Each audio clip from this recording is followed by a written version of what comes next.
മാരി സെൽവരാജ് തിരക്കഥയൊരുക്കി സംവിധാനം ചെയ്ത ഏറ്റവും പുതിയ സിനിമ, തമിഴ് സിനിമ വാഴ തിയേറ്ററുകളിലേക്ക് എത്തിയിട്ടുണ്ട്. കഴിഞ്ഞ ആഴ്ച തമിഴ്നാട്ടിൽ റിലീസായി. കേരളത്തിൽ ഇന്ന് ഓഗസ്റ്റ് മാസം 30 മുതൽ തിയേറ്ററുകളിൽ റിലീസായിട്ടുണ്ട്.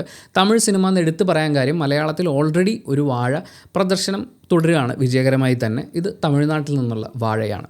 ഈ സിനിമയെക്കുറിച്ച് സംസാരിക്കുമ്പോൾ ഉറപ്പായും എനിക്ക് എൻ്റെ കുറേ പേഴ്സണൽ എക്സ്പീരിയൻസും കൂടി പറയാതിരിക്കാൻ പറ്റില്ല. കാരണം ഈ സിനിമ എന്നെ അത്രയധികം ആഴത്തിൽ ടച്ച് ചെയ്തിട്ടുണ്ട്. എൻ്റെ ഒരുപാട് ഓർമ്മകളിലേക്ക് ഈ സിനിമ എന്നെ വലിച്ചഴച്ചുകൊണ്ട് പോയിട്ടുണ്ട്. അപ്പോൾ അതിനെക്കുറിച്ച് പറയുന്നൊന്നും കേൾക്കാൻ താല്പര്യമില്ലാത്ത, കഥ പറച്ചിൽ, കൊണയടി എന്നൊക്കെ പറയുന്ന സംഭവങ്ങൾ കേൾക്കാൻ താല്പര്യമില്ലാത്ത ആളുകൾക്ക്, നിങ്ങൾ മാരി സെൽവരാജിൻ്റെ മുൻ സിനിമകൾ കണ്ടിട്ടുള്ള ആളാണെങ്കിൽ നിങ്ങൾ അത് ഇഷ്ടപ്പെടുകയോ അല്ലെങ്കിൽ അതിൻ്റെ ഒരു പൊളിറ്റിക്സ് ഒക്കെ മനസ്സിലാക്കാനോ ഒക്കെ സാധിച്ചിട്ടുള്ള ഒരാളാണ് നിങ്ങളെങ്കിൽ this is a must watch. ഇനി അതൊന്നുമല്ല, ഇനി സിനിമകൾ ഇഷ്ടമാണ്, വ്യത്യസ്ത തരത്തിലുള്ള സിനിമകൾ എക്സ്പീരിയൻസ് ചെയ്യാൻ ഇഷ്ടമാണ് എന്നാണെങ്കിലും you should go and watch. അങ്ങനെ വാച്ച് ചെയ്തിട്ടുള്ള ആളുകളാണെങ്കിൽ നിങ്ങളുടെ അഭിപ്രായം കമൻറ്റ് ബോക്സിൽ രേഖപ്പെടുത്തും. കമൻറ്റ് ബോക്സും കൂടി വായിച്ചിട്ട് സിനിമയ്ക്ക് പോകണോ വേണ്ടിയോ തീരുമാനിക്കുന്ന ആളുകൾക്ക് അത് കൂടുതൽ സഹായകരമാവട്ടെ. വാഴ എന്നെ എങ്ങനെയാണ് ടച്ച് ചെയ്തതെന്നറിയോ? ഇന്ന് രാവിലെ ഞാൻ ഏകദേശം ഒരു 11 മണിക്കാണ് എണീക്കുന്നത്. ഇന്നലെ രാത്രി ഒരു സിനിമ ഉണ്ടായിരുന്നു, രാത്രി 10 മണിക്ക്. അത് കഴിഞ്ഞ് വന്ന് കിടന്നുറങ്ങി. അതിൻ്റെ സ്ക്രിപ്റ്റൊക്കെ ചെയ്ത് വെച്ചിട്ടുണ്ടായിരുന്നു. ഷൂട്ട് ചെയ്യുകയും എഡിറ്റ് ചെയ്യുകയൊന്നും ചെയ്തിട്ടില്ല. അപ്പോൾ രാവിലെ 11 മണിക്ക് എണീറ്റ് ഒരു 12:30 എൻ്റെ ബാക്കി പരിപാടികളൊക്കെ കഴിഞ്ഞ് ഒരു ദോശ എടുത്ത് കഴിച്ചു. എന്നിട്ട് റൂമിൽ വന്നിരുന്ന് വീഡിയോ ഷൂട്ട് ചെയ്ത് എഡിറ്റ് ചെയ്ത് അപ്ലോഡ് ആക്കിയപ്പോഴേക്കും ഏകദേശം 4 മണിയോട് അടുത്തായി. 4:10 വാഴ ഞാൻ ബുക്ക് ചെയ്തിട്ടുള്ളത് ലുലുവിൽ PVR. അപ്പം അത്യാവശ്യം വിശപ്പ് വന്ന് തുടങ്ങിയിട്ടുണ്ട്. ഉച്ചക്കത്തെ ഭക്ഷണമൊന്നും ഞാൻ കഴിച്ചിട്ടില്ല. എന്നാലും സാരമില്ല, 2 മണിക്കൂർ സിനിമയല്ലേ, അത് കണ്ടിട്ട് വേഗം വരാം. വിശപ്പുണ്ടാവുമായിരിക്കും, എന്നാലും എനിക്കങ്ങനെ വിശപ്പൊരു വലിയ ഇഷ്യൂ ആയിട്ട് എപ്പോഴും വന്ന് തന്നെ ഹിറ്റ് ചെയ്യാറില്ല. അങ്ങനെ ഇറങ്ങുന്നതിന് മുമ്പ് ഞാൻ അടുക്കളയിൽ നോക്കിയപ്പോൾ ചോറും സാമ്പാറും ഇരിപ്പുണ്ട് എന്നുള്ള കാര്യം ഞാൻ കണ്ടതാണ്. എന്നിട്ട് ഞാൻ നേരെ തിയേറ്ററിലേക്ക് പോകുന്നു. സിനിമ തുടങ്ങി. ഫസ്റ്റ് ഹാഫ് ആയപ്പോഴേക്കും അത്യാവശ്യം വിശപ്പുണ്ട്, പക്ഷേ ഹോൾഡ് ചെയ്യാൻ പറ്റും. പിന്നെ ആ തിയേറ്ററിൽ നിന്നൊരു ബർഗറോ ഒക്കെ വാങ്ങിച്ച് കഴിക്കുകയാണെങ്കിൽ എന്തായാലും ഒരു 250-300 രൂപ കയ്യിൽ നിന്ന് ഇറങ്ങും. അപ്പോൾ അതിൻ്റെ ആവശ്യമില്ല എന്നെനിക്ക് തോന്നി. പക്ഷേ അതൊരു തെറ്റായ തീരുമാനമായിരുന്നു എന്ന് എനിക്ക് തോന്നിപ്പോയി. നിങ്ങൾ ഒരു കാരണവശാലും ഈ സിനിമ വിശന്നിരിക്കുമ്പോൾ കാണരുത്. കാരണം സിനിമയുടെ സെക്കൻഡ് ഹാഫ് എന്നെ ഹിറ്റ് ചെയ്തത്, ഞാൻ ഓൾറെഡി വിശപ്പെന്ന് പറയുന്നൊരു ഫീൽ അനുഭവിച്ചുകൊണ്ടിരിക്കുമ്പോൾ വിശപ്പിൻ്റെ ഏറ്റവും മൂർത്തമായ ഭ്രാന്തമായ ഒരവസ്ഥ ഞാൻ സിനിമയിൽ കണ്ടുകൊണ്ടിരിക്കുമ്പോൾ, വിശപ്പിന് മുമ്പിൽ ഒരു തത്വവുമില്ല എന്ന് പറയുന്നതിനെ വിഷ്വലൈസ് ചെയ്ത് നമ്മളിങ്ങനെ ഞെട്ടിച്ചുകൊണ്ടിരിക്കുമ്പോൾ ഞാൻ പാസ് ചെയ്ത ഇമോഷൻസ് അതിഭീകരമാണ്. ഞാൻ നല്ലോണം വിശപ്പറിഞ്ഞിട്ടുണ്ട്. വിശപ്പ് അറിഞ്ഞ് എന്ന് പറയാവുന്ന അത്രയും വിശപ്പറിഞ്ഞിട്ടുണ്ട്. എന്നെ സംബന്ധിച്ച് ആ സ്ക്രീനിൽ കാണിച്ചിരുന്നത് ഞാൻ ഈ അറിഞ്ഞ കുറേ മൊമെൻറ്റ്സ് ഇല്ലേ, അതിലേക്ക് എവിടേക്കൊക്കെയോ കൊണ്ടുപോകുന്നുണ്ടായിരുന്നു. അത് എന്ത് ഗംഭീരമായിട്ടാണ് അവരത് വിഷ്വലൈസ് ചെയ്ത് വെച്ചിരിക്കുന്നത്.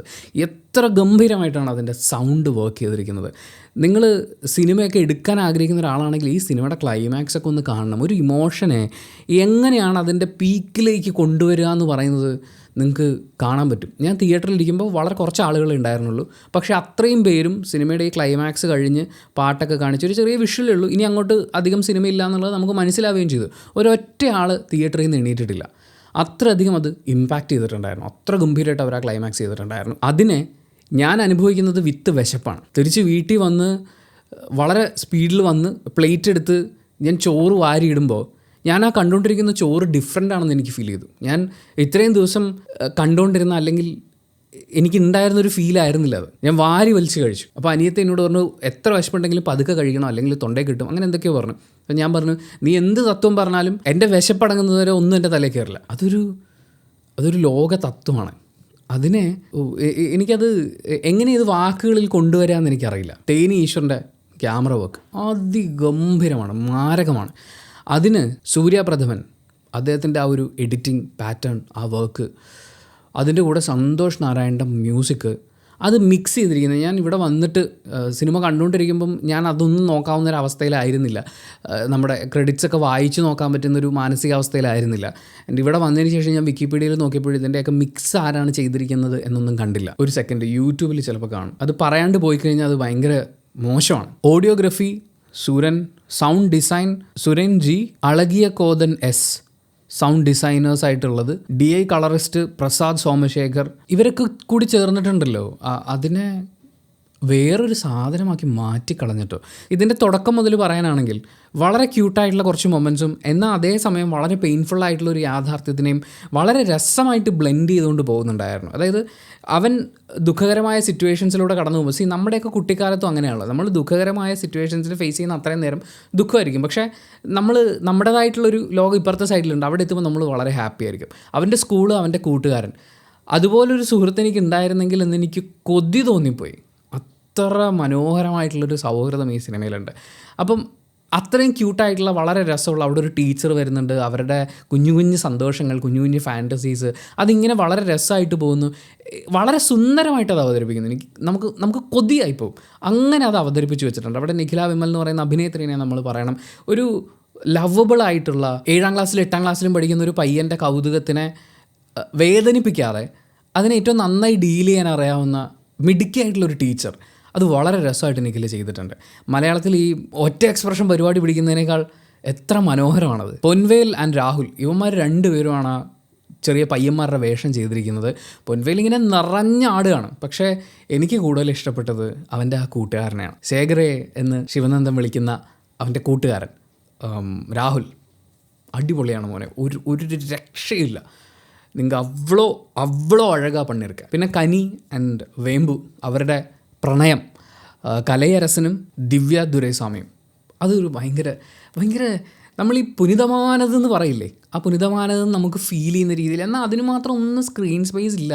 ഇവരുടെ പ്രേമത്തിനെ എസ്റ്റാബ്ലിഷ് ചെയ്യാൻ വേണ്ടി അവന്മാർ വലിയ സമയമൊന്നും മാറ്റി വെച്ചിട്ടില്ല. കുഞ്ഞു നോട്ടങ്ങളൊക്കെ ഉള്ളൂ. പക്ഷേ നമുക്ക് ഫീൽ ചെയ്യും ആ പ്രണയം എത്ര സുന്ദരമാണെന്നുള്ളത്. നേരത്തെ പറഞ്ഞ പൂങ്കുഴലി എന്ന് പറയുന്ന നിഖില അവതരിപ്പിച്ച ആ ടീച്ചർ, അങ്ങനെ ഒരു ടീച്ചർ നമ്മുടെയൊക്കെ ജീവിതത്തിൽ എവിടെയെങ്കിലുമൊക്കെ ഉണ്ടാവും. ഉണ്ടായിട്ടില്ലെങ്കിൽ അതൊരു വലിയ നഷ്ടമാണ്. ഉണ്ടായെങ്കിൽ നിങ്ങൾ ഭാഗ്യവാന്മാരും ഭാഗ്യവതികളുമാണ്. പിന്നെ കർണൻ ജാനകി എന്ന് പറയുന്ന നമ്മുടെ നായകൻ്റെ അമ്മയുടെ ക്യാരക്ടർ ചെയ്തിരിക്കുന്ന അഭിനേത്രി, അവരുണ്ടല്ലോ, അവർ തങ്കമാണ്, തനിത്തങ്കമാണ്. പ്രത്യേകിച്ച് ക്ലൈമാക്സിലേക്ക് വരുമ്പോൾ അതുവരെയൊക്കെ അവർ പറയുന്ന കാര്യങ്ങൾ, അതിലൊക്കെ ഞാൻ എൻ്റെ അമ്മയും കൂടി കാണുന്നുണ്ടായിരുന്നു. അവർ മകനെ നിർബന്ധിച്ച് ജോലിക്ക് വിടുന്നതിലെ ഒരു കാരണം അവർ പറയുന്നുണ്ട്. അതൊരു യൂണിവേഴ്സൽ ട്രൂത്താണ്. ആ ട്രൂത്തിനെ നമുക്ക് കണ്ടില്ലെന്ന് വെക്കാൻ പറ്റില്ല. ആ അമ്മ പറയുന്ന ആ ന്യായത്തിനെ നിങ്ങൾക്ക് എങ്ങനെയാണ് ഓവർകം ചെയ്യാൻ പറ്റുക? അത്രയും ഗംഭീരമായിട്ട് അത് എഴുതി വച്ചിരിക്കുന്നു. ഇത് മാരി സെൽവരാജ് ഇത് എങ്ങനെ ആലോചിക്കുന്നു? ഇതൊക്കെ ഇത്രയും തോട്ട് പ്രോസസ്സുകൾ വരിക എന്ന് പറയുന്നത്. ആ ന്യായം അവർ പറയുമ്പോൾ ഞാൻ അവരുടെ കണ്ണിൽ കണ്ടൊരു തീയുണ്ട്. പണ്ടെപ്പോഴോ ഞാൻ എൻ്റെ അമ്മയുടെ കണ്ണിൽ കണ്ടിട്ടുള്ളതാണ്. അത് കഴിഞ്ഞ് ഏറ്റവും അവസാനം അവരുടെ ഒരു സീനുണ്ട്. എനിക്കറിയില്ല, അത് നമുക്കൊരു നാഷണൽ അവാർഡൊക്കെ ചുമ്മാ എടുത്ത് അവരുടെ കൈ വെച്ച് കൊടുക്കുക. അവാർഡിൻ്റെ ഭംഗി കൂടുകയുള്ളൂ. പിന്നെ നമ്മൾ സൗണ്ട് പറഞ്ഞു, വിഷ്വൽ പറഞ്ഞു. സൗണ്ട് കിടുകിടോന്തരമാണ്. എസ്പെഷ്യലി ക്ലൈമാക്സ്, അതൊരു അനുഭവമാണ്. അതായത് once in a life time എന്നൊക്കെ നമ്മൾ പറയുന്നത് പോലത്തെ ഒരു അനുഭവമാണ് അതിൻ്റെ ക്ലൈമാക്സ്. ആ കട്ട്സ് വന്ന് വീഴുന്നത്, ആ സൗണ്ടിൻ്റെ പ്ലേസ്മെൻറ്റ്. ഇനി ഇതിൻ്റെ കഥയിലേക്ക് വരുമ്പോൾ ഞാൻ നേരത്തെ പറഞ്ഞ പോലെ തുടക്കത്തിൽ വളരെ ക്യൂട്ടായിട്ടുള്ള ഭയങ്കര രസമുള്ള സ്നേഹം നിറഞ്ഞ അവൻ്റെ കൂട്ടുകാരൻ, 2 കുട്ടികൾ, അവരുടെ കുഞ്ഞു കാര്യങ്ങളൊക്കെ ആയിട്ട് ഇതിങ്ങനെ മുന്നോട്ട് പോകുമ്പോൾ അവൻ കാലെടുത്ത് ഡെസ്കിൻ്റെ താഴെയുള്ള ആ വടിയുടെ മുകളിൽ വെക്കുന്ന മൊമെൻറ്റിൽ പോലും ആ ഫീലുണ്ട്, അത് ക്രിയേറ്റ് ചെയ്യുന്നുണ്ട്. അങ്ങനെ ഭയങ്കര രസമായി പോയിക്കൊണ്ടിരിക്കുന്നു. എന്നാൽ അതേസമയം അവൻ്റെ ജോലിയായിട്ട് ബന്ധപ്പെട്ട് അതുമായിട്ട് കണക്ട് ചെയ്തുകൊണ്ടുള്ള വേറെ പൊളിറ്റിക്സും അങ്ങനെയുള്ള കാര്യങ്ങളൊക്കെ ഒരു സൈഡിൽ കൂടി പോകുന്നു. ഇതിനിടയിൽ ഒരു ടീച്ചർ വരുന്നു, അമ്മയുടെ ഒരു പൊളിറ്റിക്സ് പറയുന്നു.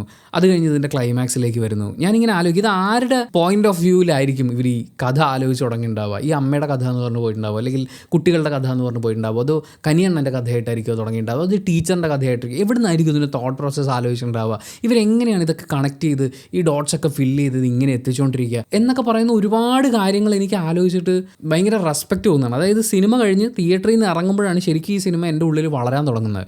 വേറൊരു ലെവലിൽ ഞാൻ ഇതിനെ നോക്കി കാണുകയാണ്. ഒത്തിരി പൊളിറ്റിക്കൽ കാര്യങ്ങൾ ഈ സിനിമയിൽ പറഞ്ഞു പോകുന്നുണ്ട്. നമുക്ക് അങ്ങോട്ടും ഇങ്ങോട്ടൊക്കെ കണക്ട് ചെയ്ത് മെൻഷൻ ചെയ്തൊക്കെ പറയാവുന്ന ഒരുപാട് കാര്യങ്ങൾ ഫീൽ ചെയ്തിട്ടുണ്ട്. പക്ഷേ അൾട്ടിമേറ്റ്ലി അതൊരു വേറെ സാധനമായിരുന്നു. അത് അവതരിപ്പിച്ചിരിക്കുന്നത്, ആഹാരത്തിനെ കൊണ്ടുവരുന്നത്, നമ്മളിതൊന്നും അറിയുന്നില്ല. ഇവിടെയാണ് ലാൻഡ് ആവാൻ പോകുന്നതെന്നുള്ളൊരു ധാരണ ഇല്ലാത്തതുകൊണ്ട് ആ പോയിന്റിലേക്ക് എത്തുമ്പോഴേക്കും ഞാൻ തകർന്നു പോകുമായിരുന്നു. ആക്ച്വലി ആ അമ്മയുണ്ടല്ലോ, ചോറിങ്ങനെ കലത്തിൽ നിന്ന് എടുത്തിട്ട് വേറൊരു പാത്രത്തിലേക്കാക്കി വെച്ച് കൊടുക്കുമ്പോൾ അതിൻ്റെ ക്ലോസൊക്കെ കാണിക്കുന്നുണ്ട്. അത് വെക്കാനുള്ള തലേന്നൊക്കെ പറഞ്ഞു കഴിഞ്ഞാൽ, ഇപ്പം എൻ്റെ വീട്ടിൽ ഞങ്ങൾ 4 മക്കളാണ്. ഞാൻ, അനിയൻ, 2 അനിയത്തിമാർ. അപ്പോൾ ഈ അനിയത്തിമാർ രണ്ടുപേരും ഹോസ്റ്റലിൽ നിന്നാണ് പഠിച്ചത്. അതിൻ്റെ കാരണം പോലും അവരെ ഹോസ്റ്റലിൽ നിർത്തി പഠിപ്പിക്കുന്നതിൻ്റെ കാരണം പോലും അമ്മ പറഞ്ഞിരുന്നത് കന്യാസ്ത്രീമാരുടെ ഹോസ്റ്റലാണ്. അപ്പോൾ അവിടെ എന്തായാലും 3 നേരം ഭക്ഷണം കിട്ടുമെന്നുള്ള കാര്യം ഉറപ്പാണല്ലോ. എൻ്റെ മക്കൾ ആഹാരം കഴിക്കും, അവർ സുരക്ഷിതരായി കിടന്നുറങ്ങും എന്നുറപ്പാണല്ലോ എന്നാണ് അമ്മ അന്ന് പറഞ്ഞിരുന്നൊരു ന്യായം എന്ന് പറയുന്നത്. അപ്പം ഞാനും അനിയനുമാണ് വീട്ടിലുണ്ടാവുക. അപ്പോൾ എൻ്റെ അടുത്ത് വിയെ ചോദിച്ചിട്ടുണ്ട്, അവൻ്റെ പാർട്ട്ണർ ചോദിച്ചിട്ടുണ്ട്, ഈ അനിയത്തിമാരുടെ ഭർത്താക്കന്മാരും ചോദിച്ചിട്ടുണ്ട്. ഞാനും അനിയനും തമ്മിൽ ഒരു പ്രശ്നമില്ല, ഞങ്ങൾ ഭയങ്കര ഐക്യമാണല്ലോ. അതേപോലെ എനിക്ക് എന്തെങ്കിലും ഒരു നല്ല കാര്യം കിട്ടിക്കഴിഞ്ഞാൽ ഞാൻ അവനാണ് ആദ്യം കൊണ്ട് കൊടുക്കുക. അവൻ എന്തെങ്കിലും നല്ലതാണെന്ന് തോന്നിക്കഴിഞ്ഞാൽ അവൻ എനിക്ക് കൊണ്ടുവന്ന് തരും. അപ്പോൾ എല്ലാവരും ഇങ്ങനെ ചോദിക്കും, എന്താണ് ഈ ഒരു ബോണ്ട് എന്താണെന്ന് ചോദിക്കും. അതെന്താണെന്ന് വെച്ച് കഴിഞ്ഞാൽ ഞങ്ങൾ നമ്മുടെ ഒരു കൗമാരപ്രായം എന്ന് വെച്ചാൽ ഈ സിനിമയിലെ ആ പയ്യൻ്റെ പ്രായം, ആ സമയമൊക്കെ ആയിരിക്കുമ്പോഴേക്കും ഏകദേശം അച്ഛൻ മരിച്ചു, കുറച്ച് ദാരിദ്ര്യം പരിപാടികളൊക്കെ ഉണ്ട്. അപ്പം ഈ പറഞ്ഞ പോലെ എന്തെങ്കിലും വിളമ്പിക്കഴിഞ്ഞാൽ ഞങ്ങളെല്ലാവരും ഒരുമിച്ചിരുന്ന് ആഹാരം കഴിക്കുമ്പോൾ എന്തെങ്കിലും വിളമ്പിക്കഴിഞ്ഞാൽ നമ്മൾ അപ്പുറത്തും ഇപ്പുറത്തുള്ള പ്ലേറ്റുകൾ നോക്കും. അത് എനിക്ക് കിട്ടാത്ത എന്ത് അവിടെ വിളമ്പിയിട്ടുണ്ട് എന്നല്ല നോക്കുന്നത്, അവിടെ വിളമ്പാത്ത എന്തെങ്കിലും എൻ്റെ പ്ലേറ്റിൽ വിളമ്പിയിട്ടുണ്ടോ എന്നുള്ളതാണ്. ഉണ്ടെങ്കിൽ ഞങ്ങൾ അങ്ങോട്ടും ഇങ്ങോട്ടും കൊടുക്കും. അവൻ NCCയിലുണ്ടായിരുന്നു, ഞാൻ എന്തോ കാരണം കൊണ്ട് അവിടെ എത്തിയില്ല. അപ്പോൾ അവൻ NCCയിൽ പരേഡ് ഉണ്ടാവുമല്ലോ, പരേഡ് കഴിയുമ്പോഴത്തേക്കും അവർക്ക് സ്നാക്സ് കൊടുക്കും. ചിലപ്പോൾ പുഴുങ്ങിയ മുട്ടയായിരിക്കും, ചിലപ്പോൾ മറ്റേ പത്തിരി ആയിരിക്കും, അങ്ങനെ എന്തെങ്കിലും ഒരു സംഭവം ഉണ്ടാവും. അവനത് ഈ പരേഡ് മുഴുവൻ ചവിട്ടി കുത്തി നടന്ന് ഈ സാധനം കിട്ടിക്കഴിഞ്ഞിട്ട് അവനതും കൊണ്ട് വീട്ടിൽ വരും, കഴിക്കില്ല. വീട്ടിൽ വന്നിട്ട് ഞങ്ങൾ രണ്ടുപേരും കൂടി അത് ഷെയർ ചെയ്ത് കഴിക്കും. അങ്ങനെയായിരുന്നു ആ ഒരു ടൈം എന്ന് പറയുന്നത്. ഞാൻ ഈ പറഞ്ഞ വിശപ്പ് ശരിക്കും അറിഞ്ഞിട്ടുള്ള കുറേ ദിവസങ്ങളുണ്ട്. ആ ദിവസങ്ങളിലേക്കൊക്കെ എന്നെ ഭയങ്കരമായിട്ട് കൊണ്ടുപോയി ഈ സിനിമ. This is something else. And Mari Selvaraj, നിങ്ങൾ എൻ്റെ മുമ്പിൽ കൂടുതൽ വലുതായി. അടിപൊളി, സൂപ്പർ. അപ്പോൾ അത്രയാണ് എനിക്ക് ഈ സിനിമയെക്കുറിച്ച് പറയാനുള്ളത്. നിങ്ങൾ ഇവിടം വരെ ഈ വീഡിയോ കണ്ടിട്ടുണ്ടെങ്കിൽ ഉറപ്പായി നിങ്ങൾക്ക് മനസ്സിലായിട്ടുണ്ടാവും ഈ സിനിമ എങ്ങനെ ഹിറ്റ് ചെയ്യും എന്നുള്ളത്. ചിലപ്പോൾ ഇത് എല്ലാവർക്കും കണക്റ്റ് ആവണമെന്നില്ല. നമ്മൾ ഈ പറയുന്ന ആ പെയിനൊക്കെ ഉണ്ടല്ലോ, അത് എനിക്കറിയില്ല എത്ര പേർക്ക് മനസ്സിലാവുന്നു, പക്ഷെ മനസ്സിലാക്കാൻ പറ്റുകയാണെങ്കിൽ അടിപൊളിയായിരിക്കും. അപ്പോൾ thank you so much. Video ഇഷ്ടപ്പെട്ടാൽ ലൈക്ക് ചെയ്യുക, കമൻറ്റ് ചെയ്യുക, ഷെയർ ചെയ്യുക, സബ്സ്ക്രൈബ് ചെയ്യുന്ന കാര്യം പരിഗണിക്കുക.